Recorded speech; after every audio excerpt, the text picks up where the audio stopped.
Assalamualaikum warahmatullahi wabarakatuh. Perkenalkan, nama saya Nira Nusyamsia dari kelas 10 akuntansi 1.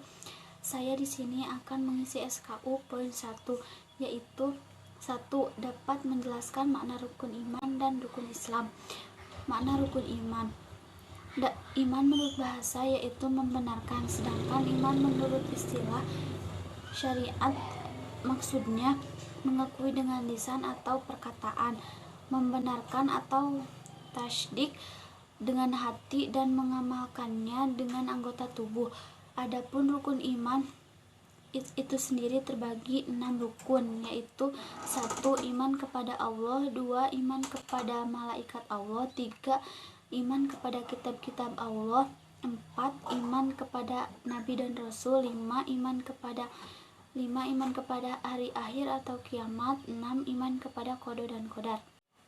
Makna rukun Islam. Dalam ajaran Islam, bayi yang baru lahir telah diislamkan oleh Allah Subhanahu wa Ta'ala semenjak ia akan dilahirkan di dunia. Dengan demikian, banyak agama yang punya ajaran tersendiri, begitupun agama Islam. Dalam Islam terdapat 5 pilar yang menciri khaskan seorang muslim. Pilar ini disebut rukun Islam. Rukun Islam inilah yang menjadi pedoman umum seorang muslim dalam beribadah kepada Allah. Adapun rukun Islam itu sendiri antara lain 1. Syahadat, 2. Sholat, 3. Zakat, 4. Puasa, 5. Haji ke Baitul Haram. Yang kedua, dapat menjelaskan makna sholat berjamaah dan dapat mendirikan sholat sunnah secara individu. Makna sholat berjamaah. Di dalam hadis dikatakan bahwa pahala sholat berjamaah adalah 27 kali dibandingkan dengan sholat sendiri. Sholat berjamaah berarti berkelompok dengan panduan seorang imam. Apa yang dilakukan seorang imam akan diikuti oleh makmum kecuali imam salah. Semua makmum harus berbaris dengan saf yang teratur dan lurus. Yang ketiga, mampu menjelaskan makna puasa dan macam-macam puasa. Makna puasa.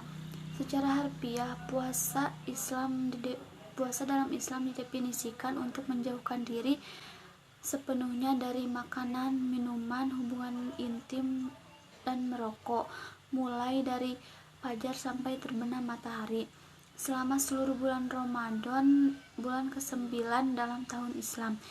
Macam-macam puasa. 1. Puasa wajib.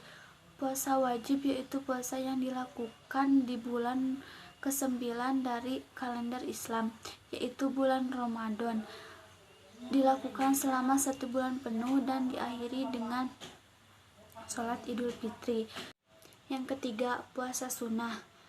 Ada kalanya dianjurkan untuk melakukan puasa sunnah, seperti tradisi Nabi Muhammad SAW di antara waktu 1. 6 hari di bulan Syawal, bulan setelah Ramadan. 2. Hari Asyura atau tanggal 10 Muharram dalam bulan Hijriyah Islam kalender, dengan 1 hari lagi sebelum atau setelahnya, dan masih banyak lagi. Yang ketiga, puasa kifarat, yakni bayaran yang diberikan karena tidak mampu memberikan apa yang seharusnya dari hukum yang dilanggar dikarenakan lalai menjalankan kewajiban. Yang keempat dari poin 1, yaitu tahu tata cara merawat atau mengurusi jenazah. Tata cara merawat atau mengurus jenazah. Pengurus jenazah hendaknya adalah orang yang lebih mengetahui sunnahnya dengan tingkatan sebagai berikut. 1.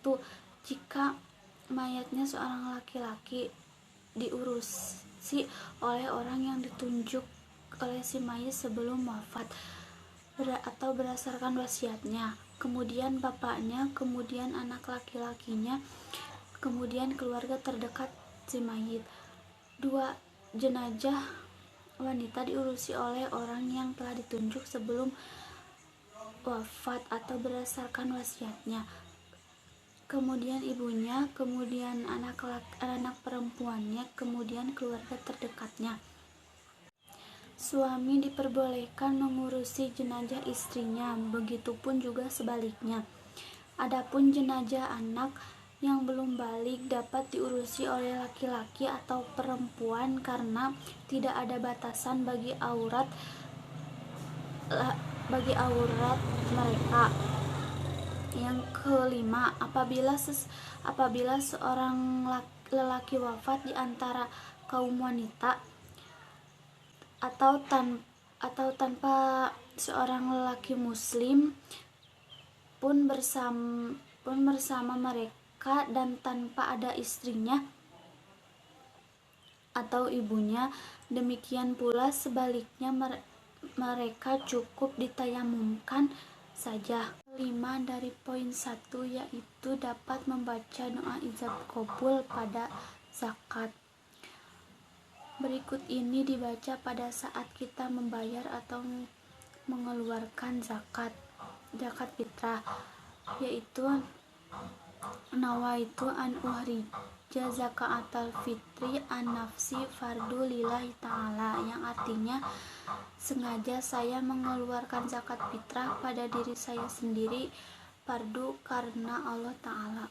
Keenam dari poin 1 yaitu dapat menghafal minimal sebuah hadis dan menjelaskan hadis tersebut. Contoh hadis: innamal a'malu binniyat. Innama adalah adatul hasr atau untuk membatasi, yakni menetapkan sesuatu yang disebut setelahnya dan menafikan sesuatu yang tidak disebut. Dengan demikian, hadis ini menunjukkan bahwa tidak ada amal perbuatan yang sah atau sempurna hukumnya kecuali berdasarkan niat. Selanjutnya, bin niyati huruf ba menunjukkan arti musahabah atau menyertai, dan ada juga yang mengartikan sababiyah atau menunjukkan sebab. Niat adalah jamak dari kata niat. Secara etimologi bermakna kehendak, dan secara terminologi kehendak yang dibarengi dengan perbuatan nyata.